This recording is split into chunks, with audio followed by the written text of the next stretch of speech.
দোয়া করবো না?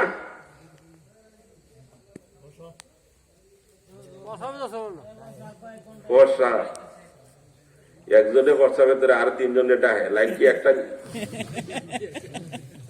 এক ব্যাটারে কইছি যে চাচা বল কবে আসাবে দোষ চাচার লগে দিয়ে আরো তিনজন কইলাম কি চাচা আমনে না উঠছেন বালা কথা আমাদের ব্যবসা ধরছে বাকি দুইজন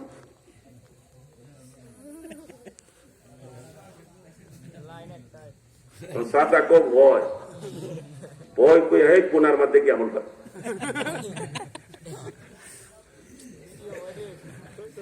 আমি বললাম সাজা দিক গেলাইছে কই বেটাটা কি যে শুরু করবো কি উঠেন কে আলোচনা না যদি কষ্ট হয় বলবেন দোয়া করে দিব আমি মুসাফির মানুষ মুসাফিরের দোয়ায় যে দুইজন আলেম আছে মুসাফিরের তো আল্লাহর দরবারে কি হয় আমি মুসাফির মানুষ দোয়া করে যাবো আমার লিগে আরো ভালো হইলো সহজ হইল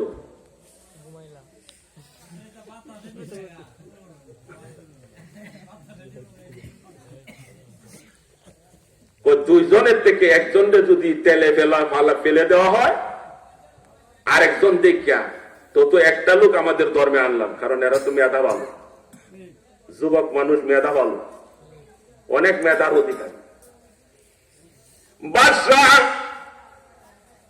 ফুটন্ত তেলের ভিতরে জল্লাদকে নির্দেশ দিয়ে দিলেন জল্লাদ একজনরে ফেলে দাও যখন জল্লাদে একজনরে ফুটন্ত তেলের মাঝে তেলের ডেগে ফেলে দিল চামড়াগুলো কষে গেল সরে গেল এমন অবস্থায় অপর ভাইয়ের চোখে দিয়ে জর করে পানি পড়তেছে কাঁদতেছে ভাই কাঁদতেছে বাচ্চা বলে এখন কাঁদো কেন আগেই তো বলছিলাম আমাদের ধর্মে চলে আসো তাহলে তোমাদেরকে মারবো না এখন তোমার এক ভাই চলে গেল এখন তোমার যাওয়ার পালা তুমি যদি আমার দিকে ফিরে আসো আমাদের ধর্মে ফিরে আসো তোমাকে মারবো না এই কাদা যদি আগেই কাটতাম তাহলে তোমাকে ছেড়ে দিতাম যুবক বলে বাদশাহ এই জন্য কাঁদি না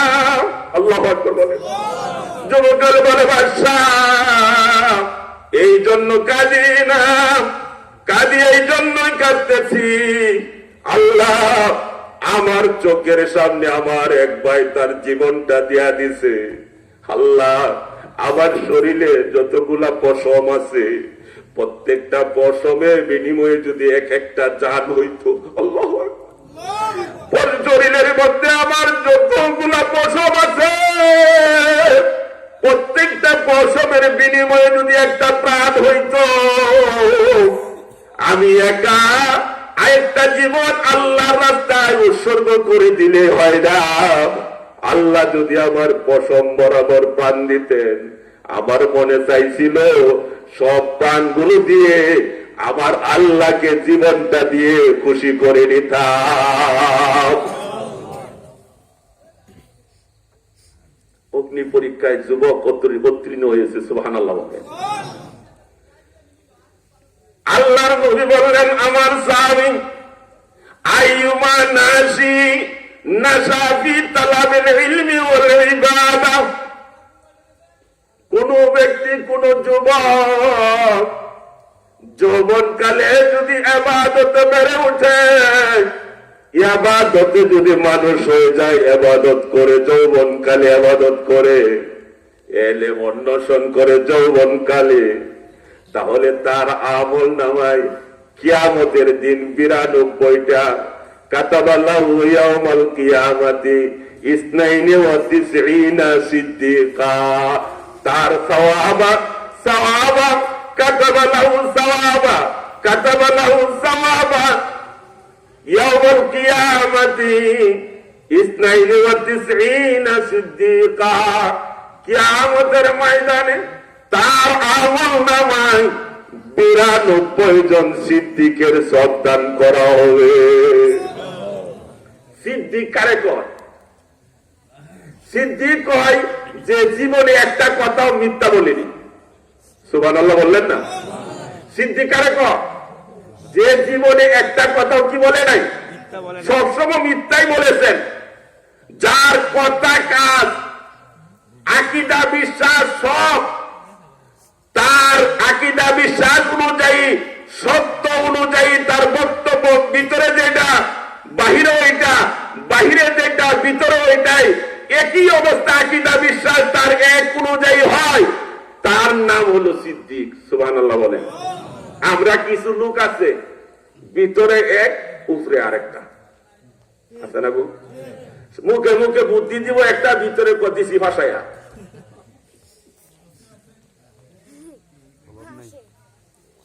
বুদ্ধি দিছে, পরামর্শ চাইছে, ভালো পরামর্শ, উপদেশ চাইছে যে ভাই আমার একটা উপদেশ দেন। উপদেশ কারে কর? একে অপরের কল্যাণকামী হওয়া, কল্যাণকামীর কথা বলা, উপকারী কথা বলা, কারো ক্ষতির থেকে বিরত থাকার কথা বলার নাম হলো উপদেশ। উপদেশ কারে কর? কাউকে কল্যাণকামী কথা বলা, কল্যাণকামী কথা বলা, উপকারী কথা বলা, ক্ষতির থেকে বিরত থাকার জন্য কথা বলা, এটার নাম কি? উপদেশ। এরকম উপদেশ একটা ফ্যামিলিকার একটা ফ্যামিলিকার উপকার করার কারণে আল্লাহ খুশি হইয়া কোরআন শরীফের মধ্যে ফিবিলিকা নামও একটা সূরা দিয়া দিছে। এই জন্য একে অপরের কল্যাণকামী হওয়া। এখন পরামর্শ লেগে গেছেন, হে দিছে এমন পরামর্শ যেভাবে আপনি আইকিয়া যান। আবার আরেক পার্টি আইছে, এই পার্টিরে কইতাছে সর্বনাশ, কিরে কই আসি তোর লগে, কেউ আছে না? আল্লাহ এদের থেকে হেফাজত করে, সকলে বলেন আমিন। সিদ্দিক বলা হয় ভিতরেও আকীদা অনুযায়ী তার বিশ্বাস অনুযায়ী ভিতরেও ঠিক, উপরেও যা, উপরেও যা, ভিতরেও তা। সুবহানাল্লাহ বলে। তার নাম হলো সিদ্দিক। যে যুবক যৌবন কালে ভালো কাজ করবে, ইবাদত করবে, ওই যুবককে ৯২ জন সিদ্দিকের সওয়াব দেওয়া হবে। সিদ্দিক তাকেই বলে যে জীবনে একটা কথাও মিথ্যা বলেনি, সবসময় সত্য বলেছে, এবং সিদ্দিকের সাথে তার হাসর নসর হবে। আপনারা শুনছেন আরো আজ, যে যুবক ইবাদত করে, কই হুজুর আজকে তো কইছেন ইবাদত করা লাগিয়া, ইবাদত তো বুঝি মার খেদমত করা, অন্যর খেদমত করা, এটা তো ইবাদত আমরা বুঝি, ঠিক না? আর কিছু ছেলে পেলে এমনও আছে যে কয় নামাজ পড়ে বেশি, মসজিদে যা, ৮ কাতারে নামাজ পড়ে, বাবা মার খবর নেয় না, এমন আছে না? নামাজ পড়ে ৮ কাতারে। আমার মুসল্লিও আছে, পুণ্য তো কব যে হুজুর আমরার কথা কইছেন দোয়া করবেন, অনেক বেজাল্লা কথাও কখন। আগের কাতারে নামাজ পড়ে বাবা মারে কষ্ট দেয়। হাদিসের মধ্যে মানে তাফসীরের কিতাবের মধ্যে আছে, কেউ যদি নামাজ পড়ে ইবাদত বন্দেগী, আল্লাহর নিয়ামতের শুকরিয়া, যত নিয়ামত আল্লাহ দিছে সব শুকরিয়ার নিয়ামত আদায় করছে, কিন্তু বাবা মার নিয়ামতের শুকরিয়া আদায় করলো না, লাম ইয়াকবালিল্লাহু শুকরা, আল্লাহ তার শুকরিয়া কবুল করবেন না। সবারই করছে ইবাদত, হজ, যা কিছু দরকার সব করছে, কিন্তু বাবা মারে দেখে না। আছেন এমন লোক, বাবা মারে দেখে না, সব আমল করে, মসজিদে যায়, নামাজ পড়ে, ইবাদত করে, সব কিছু করে, হজ করছে, উমরা করছে, রাস্তা করে দিছে, পুকুর করে দিছে, নলকূপ করে দিছে, অনেক উপকার করছে, কিন্তু বাপ মারা বৃদ্ধাশ্রমে রাখছে, বাপ মারা দেখে না, খোঁজ খবর নেয় না। ওই সন্তানের বেলায় তাফসীরের কিতাবের মধ্যে আছে, সব নিয়ামতের শুকরিয়া যদি আদায় করে, পিতামাতার শুকরিয়া যদি আদায় না করে, লাম ইয়াকবালিল্লাহু শুকরা, আল্লাহ তার কৃতজ্ঞতা কবুল করবেন না।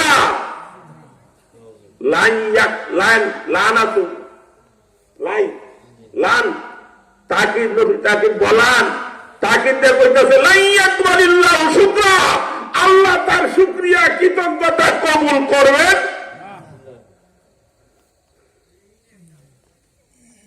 আছে না? সব করে। বাবার দরবারে যায়, বাবার দরবারে হাদিয়া দেয়। এক জায়গা ফকির আছে, তসবিহ গলায়, সিংহা হাতে, একটা ফকির আছে তসবি গলায় সিংহা হাতে, ছোট্টা ফকির ছোট্টা ফকির শালু ফকির মাদারা ফকিরের যন্ত্রণা। মনে করেন তাদের মতো দরবেশ আছে কয়জনা? কত রকমের ফকির আছে, আসেনি বলেন? ফকিরের অভাব নাই, বাবার দরবারে গেলে হাদিয়া লয়ে যায়। এই হাদিয়া বাবার খবর নাই। বাবার কাছে যাও, মার কাছে যাও, কাবা শরীফের দিকে তাকাইলে সব হয়। বাবা মার চেহারার দিকে মহব্বতের নজরে যদি তাকাও, বারবার যদি তাকাও, যতবার তাকাইবে নবীজি বললেন ততবার তোমার আমল নামায় কবুল হজের সব লেখা হয়ে যাবে। 5 লক্ষ 6 লক্ষ টাকা খরচ করে হজে যাও, হজ কবুল হয়েছে কিনা কোনো গ্যারেন্টি নাই। কিন্তু মা বাবার চেহারার দিকে মহব্বতের নজরে যদি তাকাও রে, যতবার তাকাইবা ততবার কবুল হজের সব লেখা হবে। এখন এমন মহিলারা আছে, এমন কিছু মহিলা আছে, মেয়ে আছে, শ্বশুর শাশুড়ির মাইনা নিতে রাজি না, এমন আছে কিনা বলেন? শ্বশুর শাশুড়ির মানতে রাজি না, মহিলারা এমন আছে। আহা, স্বামীর কথা শুনে না, স্বামীর কথা শুনে না, আছে না? আল্লাহ গো আল্লাহ, ভাই কি কইলেন এটা? তাহলে আছে তো। আরে আর যদি কয় স্বামীর কথা শুনে না। এক সাহাবী যুদ্ধের থেকে আইছে, নবীজির সময়ে এক সাহাবী কথা বিভিন্ন দিকে যাইতেছে গা, এক সাহাবী যুদ্ধের থেকে আইছে, 3 জনে 3 কথা কইছে। একজনে কয় হুজুর মা বাবার লাগে কিছু কইেন, আরেকজনে কয় যুবকদের কথা কিছু কইেন, আরেকজনে কয় মাদ্রাসার কথা কইেন। এখন 3 দিকে যাইতেছি, মনে কিছু নিয়েন না, অল্প অল্প কইয়া শেষ করে দোয়া করে দিব নাকি কর। এখন কি আমার ভ্যারাইটিস হয়ে যাওয়া? না না সারা এটা কি কর। আল্লাহু আকবার বলেন। আল্লাহ কবুল করুক, আমিন। যারা আসে নাই তাদেরকেও যেন আল্লাহ কবুল করে, যারা আসে নাই যেন আল্লাহ তাদেরকেও কবুল করে। তো বাবা মার খেদমত করে না, শ্বশুর শাশুড়ি মানে শ্বশুর শাশুড়ির মাইনা নেয় না, স্বামীরে মানে না, আছে না? রে আর কিন্তু যৌতুক লইয়া বিয়ে করলে পরের দিন যদি ঝগড়া লাগিয়া যাবো, কাটটা তোমার মনে পারি কত গাজাইলা কার কিছু কি এত সুন্দর একটা দামি বেড়া দিল তোরে, আর তুই এই দামিটার মূল্যায়ন করলে না, তুই গাজাইলা এত দামি, যার কারণে কাঠ আইলো, সবকিছু আইলো, এর কথা কিছু কয় না, এর প্রশংসা করে না। যুদ্ধের ময়দান থেকে এক সাহাবী বাড়িতে আসার পরে বিবিরে কয়, বিবি রে এখন মোবাইলের যুগ আছে, আগে তো এরকম মোবাইল ছিল না। বিবিরে কয়, বিবি আমি বাহিরে যাইতাছি, আমার অনুমতি ছাড়া বাইরে গরম বাড়ি কোথাও যাওয়া যাবে না। কি কর? আমার অনুমতি ছাড়া কোথাও যাওয়া যাবে না। এই কথা বলি আসামি চলে গেছে। খবর আসছে বাড়ির থেকে, খবর আসছে তার শ্বশুর অসুস্থ। শ্বশুর কি খবর আইছে, খবর নিয়ে আইছে বুবু, বাতিজা খবর নিয়ে আইছে বুবু, ফুফা কোথায়? ফুফা তোমার ফুফা বাড়িতে নাই, চলে গেছে, বলছে অনুমতি ছাড়া যাওয়া যাবে না। কয় ফুফা, ফুফু আপনার বাবার অবস্থা ভালো না, যদি দেখতে চান তাহলে একটু আমার সাথে চলেন, দেখে আসেন। আল্লাহু আকবার। কয় নবীজি আছে, নবীদের কাছে যাও। স্বামী যে নাই বইলা গেছে, এমনকি স্বামীর কথা মানবো না বাপের কথা মানবো? নবীজির কাছে ফতোয়া জানো। নবীজির কাছে গিয়া বললেন, ইয়া রাসূলুল্লাহ আমার বাবা অসুস্থ, এখন কি আমি স্বামীর কথা মানবো না আমার বাপের কথা মানবো? ও স্বামীর কথা মানবো। সুবহানাল্লাহ। কয়দিন পরে খবর আইছে বইরে, আচ্ছা কর বিপদ না। এখন বেড়া তো কইছে কি স্বামী বলছে আমার অনুমতি ছাড়া কোথাও যাওয়া, এখন স্বামীরে ফোন দিয়ে হওয়া দেবনি। এখন তো ফোনের যুগ, আগে তো আর ফোনের যুগ নাই, ফোন নাই। এখন কি করবে? আবার নবীজির কাছে বানাইছে যে বাপ তো মরে গেছে, ইয়া রাসূলুল্লাহ আমি কি এখন বাপের কথা মানবো, না বাপের দেখতে যাবো, না আমার স্বামীর কথা মানবো? নবীজি বললেন স্বামীর কথা মানো। সুবহানাল্লাহ কইলেন না? মহিলা বল আলহামদুলিল্লাহ। আল্লাহর নবী যখন বলছেন স্বামীর কথা মানতে হবে, আলহামদুলিল্লাহ। সুবহানাল্লাহ বলেন। আর আমরা বর্তমানের মহিলাদের উপর কাফেরের পর করবো, এটা কাফের হয়ে গেছে। বাপ মারা গেছে, বাপের দেখতে পারবো না, এ কাফের সংসার করবো, করবো কিনা? কিন্তু কি কর আলহামদুলিল্লাহ। কিছুদিন পরে স্বামী যখন বাড়ি ফিরে আসলেন, মারহাবা ধন্যবাদ জানাইতেছে স্বামী, মনের মধ্যে কষ্ট নাই, মনের মধ্যে কষ্ট নাই। মহিলার স্বামীরে ধন্যবাদ জানাই, স্বামী আসসালামু আলাইকুম ওয়া রাহমাতুল্লাহ। কয়েকটা দিন কোথায় ছিলেন? পরিশ্রম করে আসতেন, চেহারাটা মলিন হয়ে গেছে। স্বামী গো চেহারার দিকে ছাওয়া যায় না, আসেন খানা অল্প খানা আছে, খানা খান, সুন্দর করে খানা খান। ওজুর পানি নিয়ে দিচ্ছে, ওজুর পানি দিয়া শরীরটাতে কামিয়ে আসছে, বিচিন্তে বাতাস করতেছে। আর কয় খানা খান, কথা বলতেছে। এমন অবস্থায় আল্লাহ পাক জিব্রাইলকে পাঠিয়ে দিলেন, জিব্রাইল যাও আবার নবীর কাছে যাও, যে মহিলা তার বাবা মারা যাওয়ার পরে, বাবা অসুস্থ, যাই নাই, স্বামীর হুকুম মানছে, বাবা মারা গেছে, বাবার বাবাকে দেখতে যায় নাই, স্বামীর কথা মানছে, আল্লাহ পাক ওই মহিলাটাকে মাফ করিয়া জান্নাত দান করবেন। এই সংবাদটা জানাইয়া দাও। সাহাবী আসিয়া বলে, দেখে দিদি স্বামীর সাথে সুন্দর করে আচরণ করতেছে, ভালো ভালো কথা বলতেছে, সুন্দর কইতেছে। হঠাৎ করে চোখেতে পানি যখন পড়ে, জিজ্ঞাসা করে স্বামী বিবি কো তোমার চোখে পানি কেন?